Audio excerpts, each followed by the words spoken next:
This interview goes deep. Many of the interviews that I do here on the Green Business Impact podcast, we talk about the green business, and you might dive into the overall state of the industry and what needs to happen there to really make an impact on the climate crisis. And we go into that in this interview as well. Don't worry. But there is so much more to this interview than just talking about the Larry Rowbs Foundation and how they are creating a clothing recycling center in Uganda to help reduce that 30% of clothing waste that is created every year and reduce that to 10%. And all of that is great. But there is so much more that we dive into, like how Travis is taking a trek on the longest walkable road in the world and his journey of self-exploration, and also talking about emotional intelligence and so much more in this interview. I had a blast recording this interview, and I think you will agree that after you listen to this entire episode, you will completely rethink the way you're thinking about your business. So stay tuned for this transformational episode.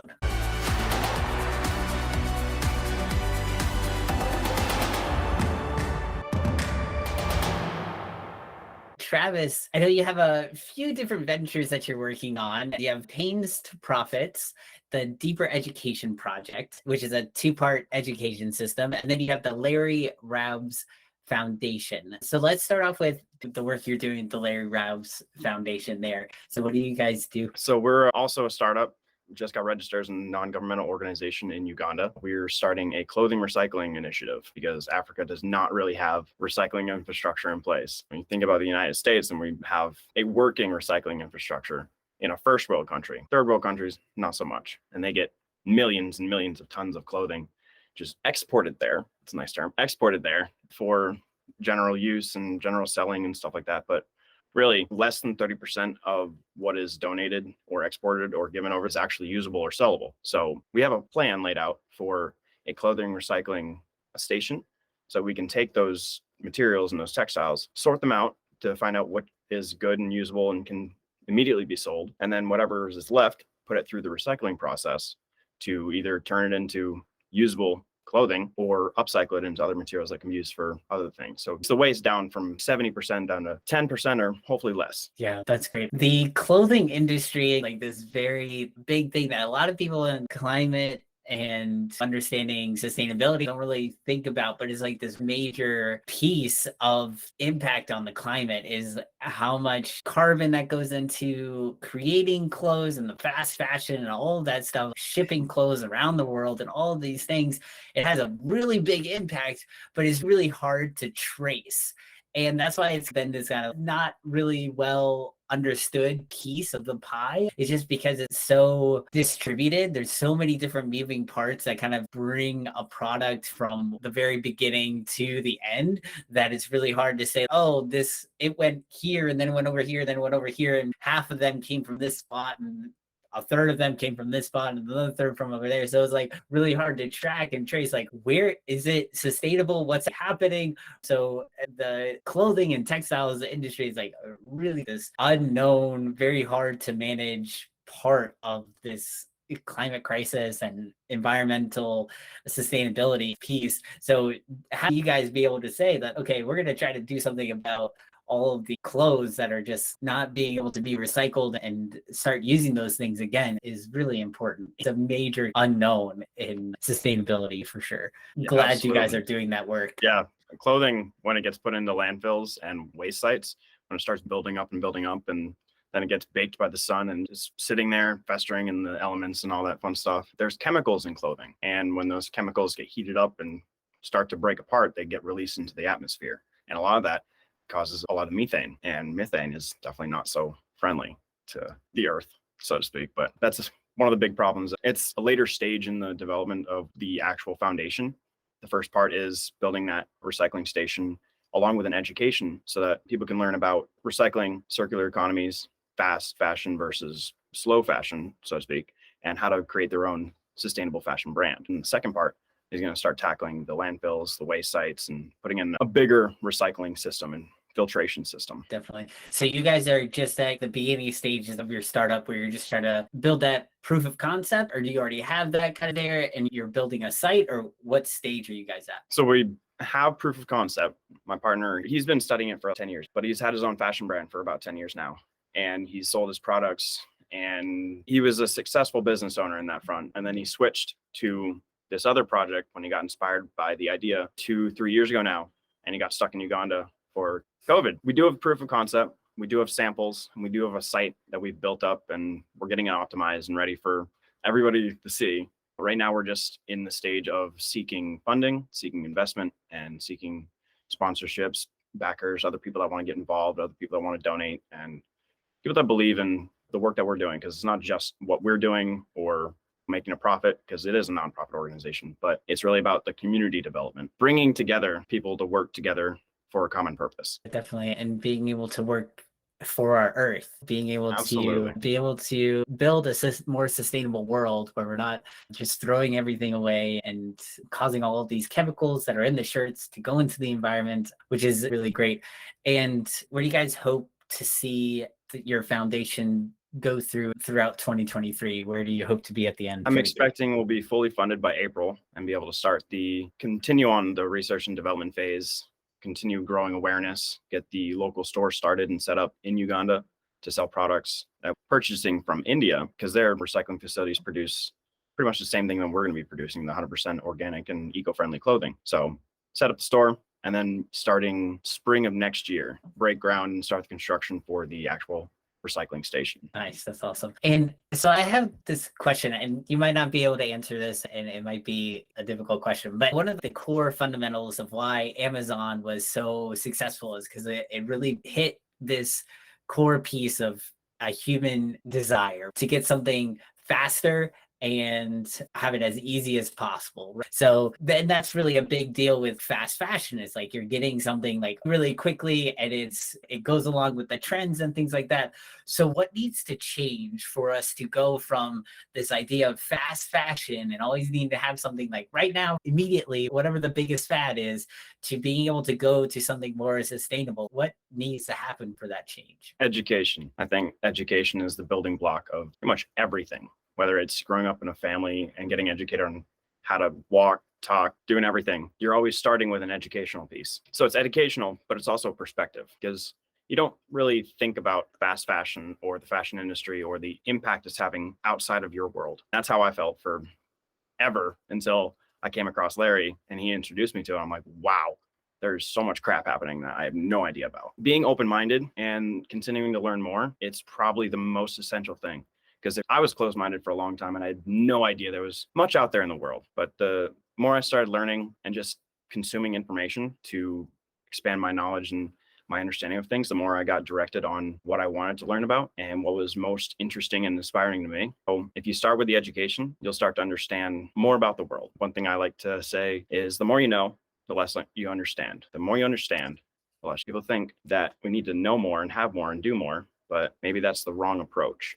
Having everything faster and easier and all that, it's great. How sustainable is it? Definitely. I think it's a hard piece of the puzzle, trying to figure out how we can answer that question of that innate human desire. Because yes, you want to educate everyone about how you can live more sustainably and things, but how do you convince them to go against the desire of, oh, I want that now? It's like my 2-year-old who he wants his toy right then, right there, and he bawls and wails and everything like that. And so as we grow up, we still have some of that inside of us, that little 2-year-old who's saying, I want that now. And so it's a difficult thing to try to go against that need of, oh, I want that now. But I think education does have a lot to do with it. And maybe it's culture too. It's changing of the times to make something desirable, where the idols and the stars are like going around and saying, oh, I waited 2 weeks for this sustainable shirt to come in, and showing it off on YouTube or something like that, and being proud of saying, oh, I waited, and then like looking down on people who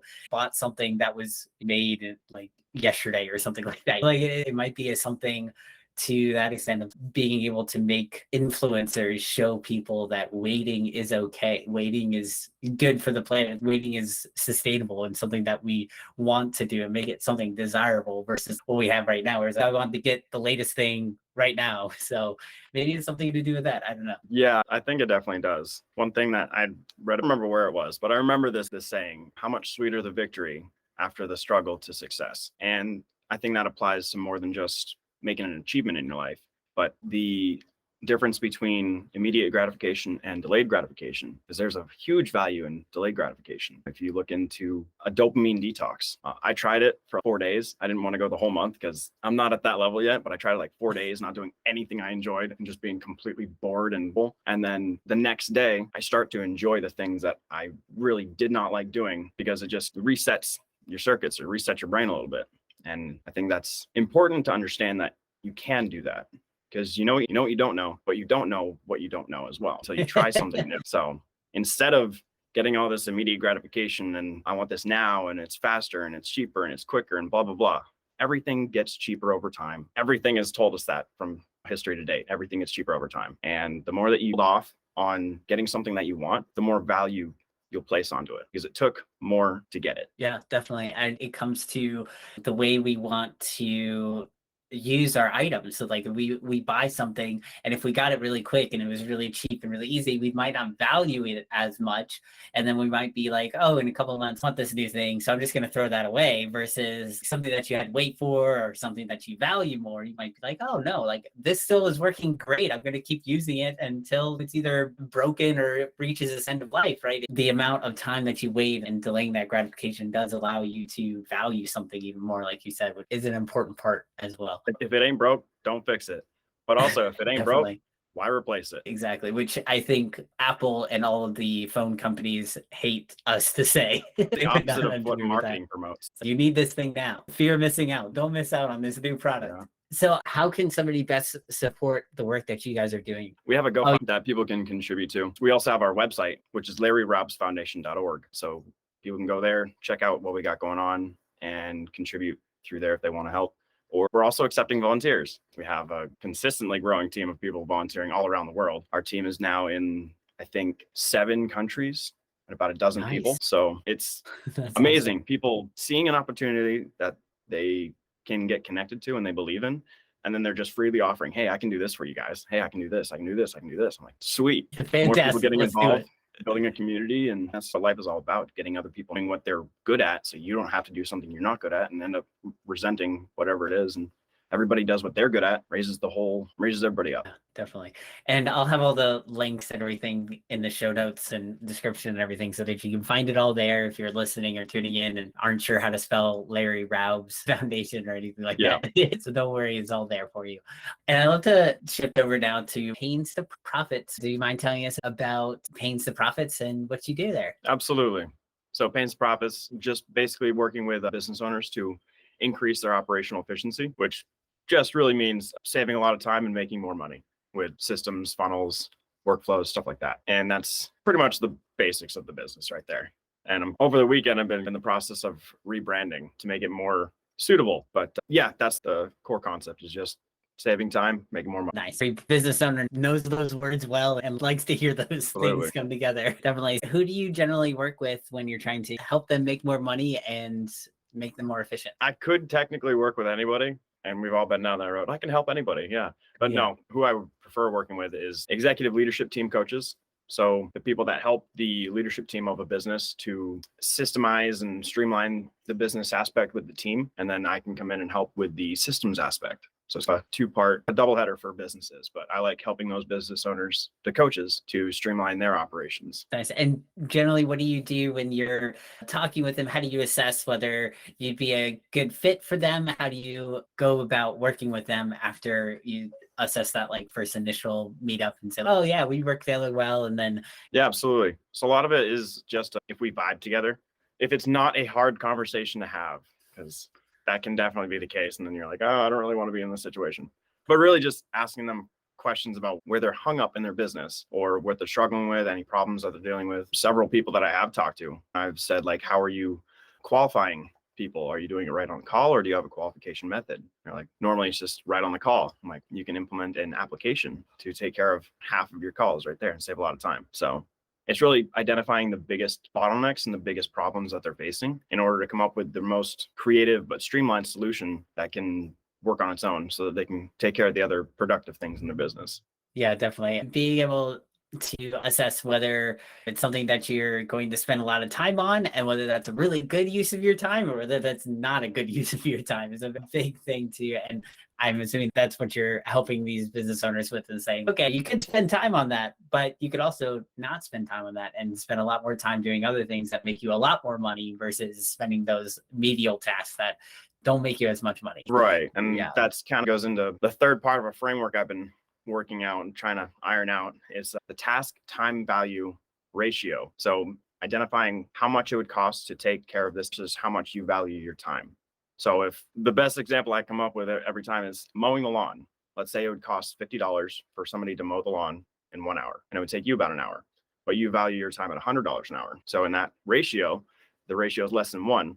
So hire somebody to do it, and you focus on the more productive parts of your business. Definitely. That's a good comparison there. Why was it important for you to create Pains for Profits, and why now? Going through life, I had some choices that I made and realized I needed to start making some better choices to put myself in a better position in life. The thing I always wanted to do, but I never knew how, was start a business, because I don't like having a boss. So I went into researching how to start an online business and found these different skill sets that I had developed in previous jobs, but didn't really realize what they were until I stepped into the online business world. So I started to develop those skills, systems integration and funnel building, and kind of put them to solve problems, make things more efficient, make things streamlined, and really just be helpful and useful and bring value to businesses. Yeah, definitely. That's really cool. And what are your goals for this business for the next 6 months? I just started going through a rebranding this weekend, finishing up that rebranding and putting together the infrastructure I need to build it and scale it and get it running on autopilot as well. So within the next 6 months, finishing the infrastructure and then putting together a course on the things that I learned last year, other people have gotten value from. So I'm going to put it all in a course and help startups to scale. Yeah, definitely. That's great. And for the transition to the next thing here, I know you're making a trek to walk the longest continuous road. Can you tell us a bit more about that? What was your motivation in doing that? And what is your plan so far? The funny story behind that, I think is funny. I met somebody on Lunch Club, which is a networking platform for extended conversations to get to actually know a person rather than pitching your service. Slight plug there. She introduced me to the world's longest walkable road based on the conversation we were having. And just because we're all about doing adventurous stuff, and I thought it was great. Looked into the article. I was like, this looks really cool. Might be fun to try it someday. And that's all I gave thought to it at first. And a month went by and I met Larry and found out he has this project going in Africa. I'm like, I'm going to be walking through Africa someday. So let's do this. And during that time, I started to have this better understanding of myself, because last year was completely transformational for me, self-understanding journey. And the more I thought about the walk, the more I realized it's more than just an adventure.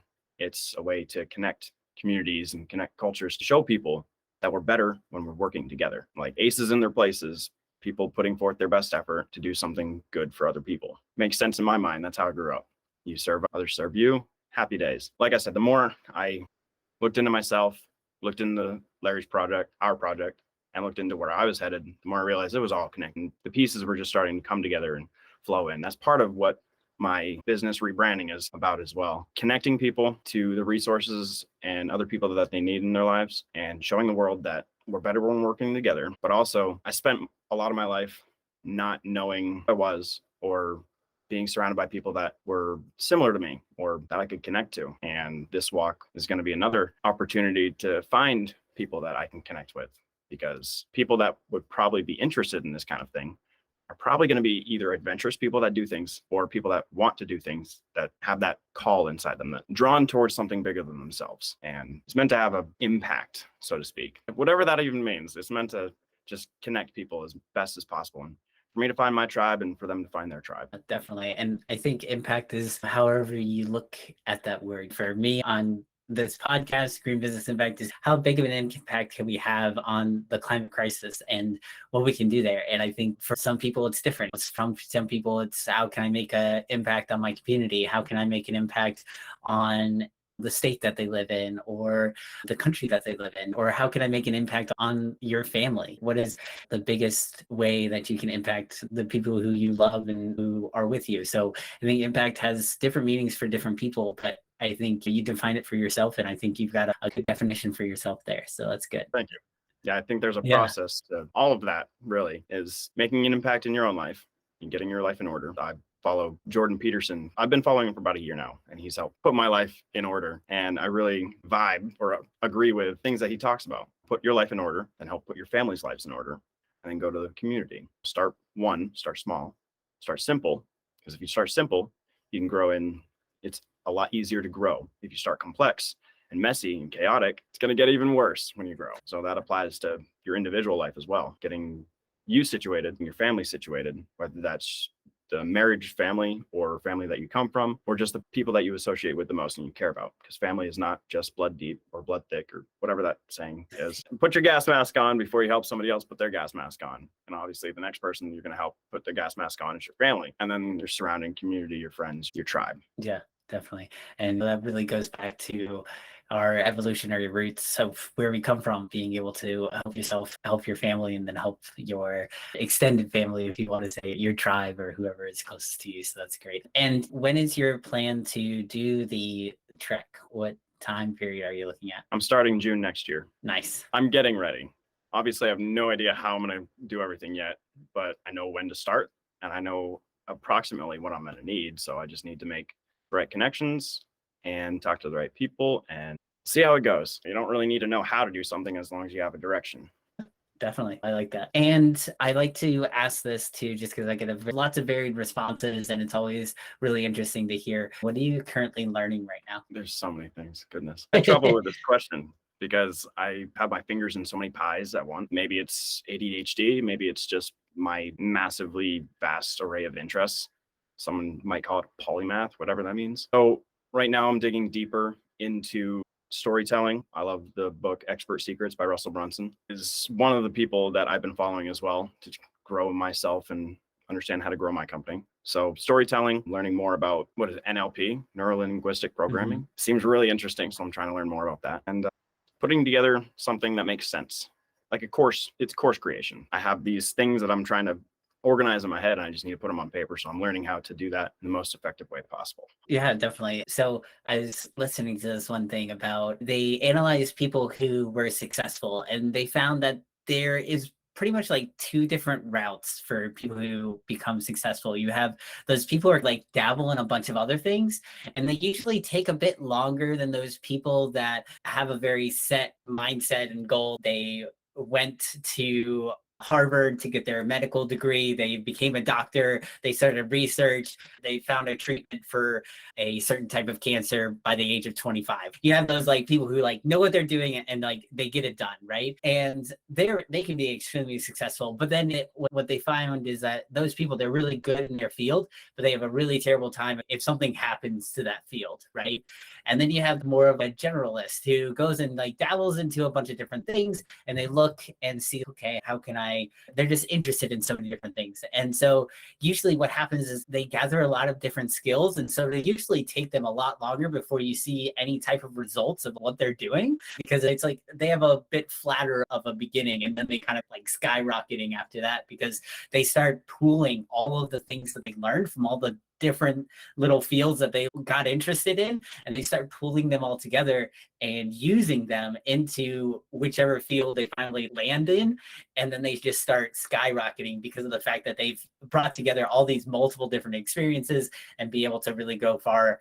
And they found that while both methods can be extremely successful, that you really need to have the middle ground is always good, because you can have that generalist mentality where you find different things and put them together, and then at the end, when you finally find that thing that you're really into, you just like, go into it like crazy, like those people who are just like set from the beginning, who know exactly what they want. And then you're able to just really take all of those experiences, bring them together, and just start killing it, basically. And so I think being able to see that you're interested in so many different things is good. You might find that you're one of those more of a generalist and lean towards that way. And you might find that 2, 3, 4 years, you might be able to see, oh, there's this one thing that I really love. I'm going to take my experience from here. I'm going to take my experience from here, and then just start skyrocketing and see your success soar. That's exciting. Yeah, I definitely agree. And for the longest time, I was 100% the latter.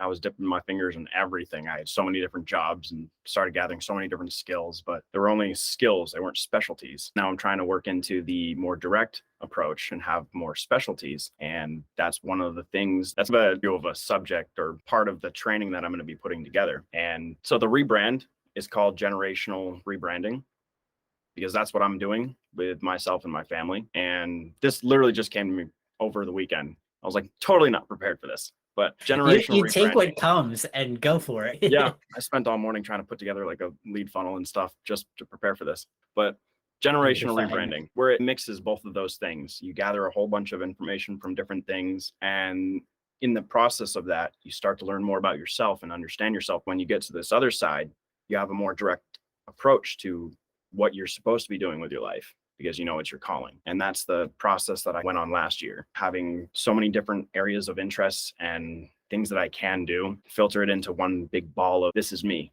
This is why I'm here. So generational rebranding is going to be the new pains to profit, so to speak, but it's going to be so much more, so much deeper. And I am a generational rebrander because that's what I'm doing for myself and for my family. And those are the kind of people that I want to connect with. Yeah, definitely. I love that. That's great. And I think that's so important for, I think a lot of us, and I wish they taught us more of this kind of stuff in school. Like being That's part of it as well, reforming the educational system. Because it's like being able to, I think this a lot has to relate to emotional intelligence, like they call it, really being able to say, who am I? What do I want to do? Why is this important to me?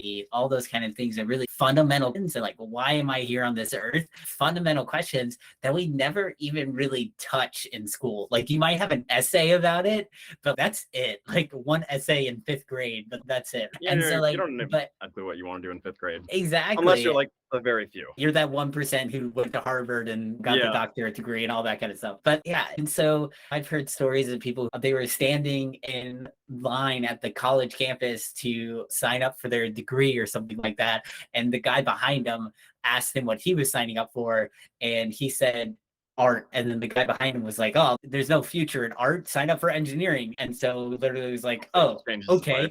Changed his whole entire life, literally because the guy behind him told him that there's no future in art. It's like, how do you go from, for 18 years, decide what's going to happen for your entire life based on what you go and get your major, what you go and get your college degree in? And it's like, how are you supposed to know that at 18 when your brain's not even fully developed? It's so difficult in that sense of things, but it's also so difficult just because we're not taught about that. We're not taught how to develop and how to explore our own life and our own meaning. And so I think you saying that you've gone through that this past year, I've been exploring that as well.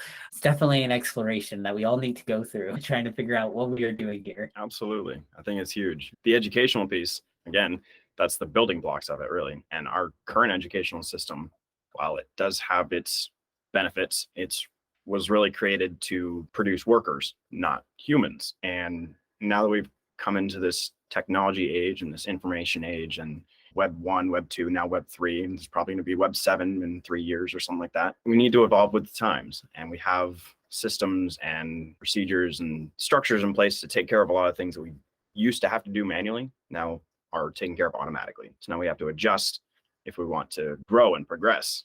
So having the education updated and adjusted to evolve with the times that we're in seems like a pretty necessary improvement or upgrade than yet got around to. And that's one of the things that I'm really passionate about, because I didn't learn anything in school. I learned things in school, obviously, but it did not set me up for adult life and how to be a human and how to function in society, especially since one way of teaching does not fit all ways of learning. Yeah. It's a big problem, and I want to help. I'm going to help upgrade it. Yeah, definitely. I agree. And I think now, in the age that we're living in, with the way we have AI and technology that's coming into play, I think we can touch that. I think we can actually finally have the ability to teach people the way that they learn. I think in the past, we very much for like, okay, the kids go to a schoolroom, they're taught by one teacher. And back in the 40s and 50s or so, it was one schoolhouse for all grades and all sorts of things like that. And now we've gotten a little bit better with separating the grades and the ages and everything like that. That's better. But still, I think that next step, which a lot of schools have started, and there's a lot of new technology out there that's starting to do this, but I think a widespread adoption of this would be even better to really allow students to learn based on where they're at. And using machine learning and algorithms, we actually have that capability to do that, to give children challenging problems that are based on their skill level versus just giving them the same procedures that everyone else has. So I think that's a huge part. Meeting people where they're at is essential, because if you're going above or below where they're at, it's going to be confusing. And or boring. Absolutely. Confusing, boring. Either way, it's just not going to work out as well. So meeting people where they're at is really what we need to do for every situation. I agree. And just to finish up here with the last couple of questions, what is one tip that you would give any other ecopreneur out in the audience who's wondering how they can grow their green business or start their own green business? What is one tip that you would give them? Okay, it's going to go along the lines of be you, be authentic, but really it's not that simple. That's just kind of surface level advice to give. But one thing that helped me last year and is continuing to help me is you are not what you offer who you are. So if you can weave that into your business, it'll be more than selling a product or a service. It will be communicating your life to somebody else in need. Wow. That got me thinking like, whoa, okay, I need to like reconsider a lot of things right after this call. Wow, that's powerful. I really like that. I'm just going to definitely have to think more on that. That was really big. I like that. And if anybody would like to get in touch with you, reach out to you, learn more about what you're doing with any of your different ventures, how can they get in touch with you? Currently, I'm on LinkedIn 90% of the time. So find me on LinkedIn, Travis Robbins, Pains to Profits. That's what it is currently. It's subject to change pretty soon because of the rebranding, but also putting together a guide for startup scaling, which includes a framework for understanding yourself better, a continual understanding yourself better, setting up with your own lead funnel, helping you select the things to get started with a lead funnel, email sequence, and automations and progression filter and other things I didn't actually talk about on this podcast, but I put together a 27-page document with a whole bunch of stuff. So stay tuned for that, finishing it up, but I will definitely be releasing that soon, help people get started with their startup scaling and putting together the course as well for startup scaling. So stay tuned, but I'm mostly on LinkedIn right now. Great. And I'll have all the links for everything in the show notes and descriptions. And Travis, thank you so much for coming on to Green Business Impact Podcast. I had a great time talking to you. I think there is so much to dive into here, so much to explore. I'm definitely going to take your tip and just completely rethink how I consider my own business. So thank you so much for coming on the call. One of my favorite parts of having these interviews is not only being able to let everyone know about the work that people are doing, but also transforming myself. It's a wonderful process. So thank you so much for being part of that transformation. And I hope to have you back on sometime, maybe next June or July, when you start, right before you start your walk and your trek, and see how things have progressed. So thank you so much for coming on the call. Thank you so much, Billy. It's been an honor. My first podcast, and I think it went well. You're a great person to talk to, a great conversationalist, and a great host. This has been a great experience for me as well to learn and transform how I'm moving forward and with my business, with my life. And I'm really looking forward to the next time. So thank you so much. It's been an honor. You're very welcome. And if you enjoyed listening to this episode about the Larry Rowbs Foundation and generational rebranding and how Travis is making a trek on the longest walkable road, then I invite you to check out the links below and see how you can support Travis or collaborate on the best way that you guys can make this world a better place.